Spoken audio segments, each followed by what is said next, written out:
Hello friends, எல்லாத்துக்கும் வணக்கங்க. இன்றைக்கி நம்ம வர்னிஸ் கிச்சனில் வெள்ளை பூசணி மோர் குழம்பு தாங்க வைக்க போகிறோம். வெள்ளை பூசணி ஜீரணத்துக்கு ரொம்ப நல்லதுங்க. ஏன்னா அதில் தண்ணீர் 96% இருக்கனால ஜீரணத்துக்கு ரொம்ப நல்லதுங்க. மலச்சிக்கல் பிரச்சனை உள்ளவங்க இந்த வெள்ளை பூசணி தொடர்ந்து சாப்பிட்டா மலச்சிக்கல் பிரச்சனை குறையுங்க. துவரம்பருப்பு 1 டீஸ்பூன் எடுத்து துவரம்பருப்பு மூழ்கிற அளவுக்கு தண்ணி ஊற்றி அரை மணி நேரம் ஊற வச்சுக்கலாங்க. ஒரு மிக்ஸி ஜார் எடுத்துக்கலாங்க. அதில் 1 கப்பு தேங்காவை சின்னதாக வெட்டிட்டு சேர்த்துக்கலாங்க. ஊற வச்ச துவரம்பருப்பை அதில் சேர்த்துக்கலாங்க. ஒரு சின்ன துண்டு இஞ்சி சேர்த்துக்கலாங்க. ஜீரகம் 1 டீஸ்பூன் போட்டுக்கலாங்க. 5 பச்சை மிளகாய் சேர்த்துக்கலாங்க. 1/4 கப்பு தண்ணி ஊற்றி அதை நல்லா அரைச்சிக்கலாங்க. அடுப்பில் ஒரு பாத்திரம் வச்சுக்கலாங்க. அதில் வெட்டி வச்சுருக்க வெள்ளை பூசணியை சேர்த்துக்கலாங்க. வெள்ளை பூசணிக்கு தண்ணி ஊற்றிக்கலாங்க. மஞ்சள் தூள் 1/4 டீஸ்பூன் போட்டுக்கலாங்க. நல்லா கலந்து விட்டுறலாங்க. வெள்ளை பூசணியில் 96% நீர் சத்து இருக்குதுங்க. புரதச்சத்து, நார் சத்து எல்லாமே இருக்குதுங்க. மூடி போட்டு 10 நிமிஷம் வேக வச்சுக்கலாங்க.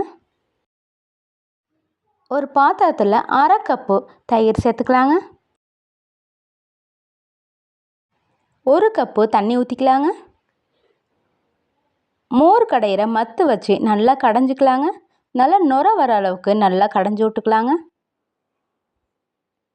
இந்த மாதிரி மத்து வச்சு கடைய முடியாதவங்க மிக்ஸி ஜாரில் 1/4 கப்பு தண்ணி ஊற்றி இதே மாதிரி நல்லா நுர வர அளவுக்கு நல்லா அடித்து எடுத்துக்கோங்க.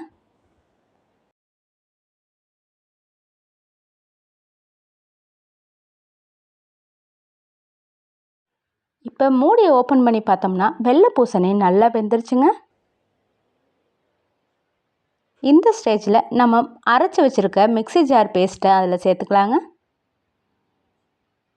நல்லா மிக்ஸ் பண்ணிக்கலாங்க. வெள்ளை பூசணியில் வைட்டமின் பி, வைட்டமின் சி இருக்குதுங்க. உடல் எடையை குறைக்கணும்னு நினைக்கிறவங்க இந்த வெள்ளை பூசணியை தொடர்ந்து சாப்பிட்டு வந்தால் கண்டிப்பாக உடல் எடை குறையுங்க. கல் உப்பு 1 டீஸ்பூன் போட்டுக்கலாங்க. இதை நல்லா கலந்து விட்டுக்கலாங்க. அடுப்பை சிம்மிலே வச்சு 2 நிமிஷம் வேக வச்சுக்கலாங்க. மோர் குழம்புக்கு சின்ன தாளிப்பு ரெடி பண்ணிக்கலாங்க. அதுக்கு தாளிப்பு கரண்டி ஒன்று அடுப்பில் வச்சுக்கலாங்க. 2 டீஸ்பூன் கடலெண்ணெய் ஊற்றிக்கலாங்க. 1/4 டீஸ்பூன் கடுகு போட்டுக்கலாங்க. வெந்தயம் 1/4 டீஸ்பூன் போட்டுக்கலாங்க. 3 வரமிளகாவை சின்னதாக பிச்சு போட்டுக்கலாங்க. 1 கொத்து கருவேப்பிலை போட்டுக்கலாங்க. பெருங்காயத்தூள் 1/4 டீஸ்பூன் போட்டுக்கலாங்க. இதை நல்லா மிக்ஸ் பண்ணிக்கலாங்க.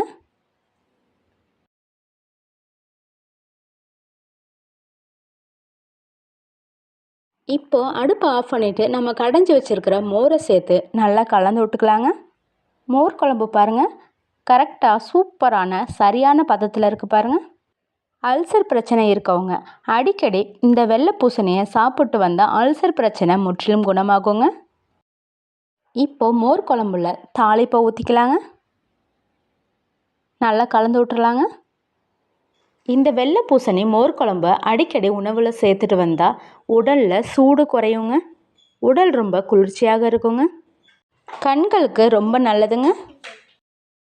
வெள்ளை பூசணி குழம்பு எவ்வளோ சூப்பராக ரெடி ஆயிடுச்சு பாருங்கள். ஒரு முறை இந்த வெள்ளை பூசணி மோர் குழம்பை இதே மாதிரி வீட்டில் உள்ளவங்களுக்கு செஞ்சு கொடுத்து பாருங்கள்.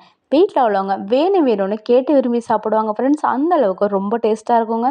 சின்னவங்கள்லேருந்து பெரியவங்க வரைக்கும் ரொம்ப விரும்பி சாப்பிடுவாங்க ஃப்ரெண்ட்ஸ், நீங்கள் இன்னும் வர்னிஸ் கிச்சனை சப்ஸ்கிரைப் பண்ணலைன்னா ப்ளீஸ் சப்ஸ்கிரைப் பண்ணிக்கோங்க ஃப்ரெண்ட்ஸ். அப்படியே பக்கத்தில் உள்ள பெல் பட்டனை கிளிக் பண்ணிக்கோங்க. அப்போ தாங்க நான் போடுற எல்லா வீடியோவும் ஒன்றுக்கொன்னே வருங்க.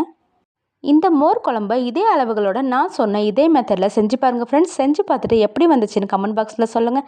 ஷேர் பண்ணுங்கள், லைக் பண்ணுங்கள், கமெண்ட்ஸ் பண்ணுங்கள். Thank you friends.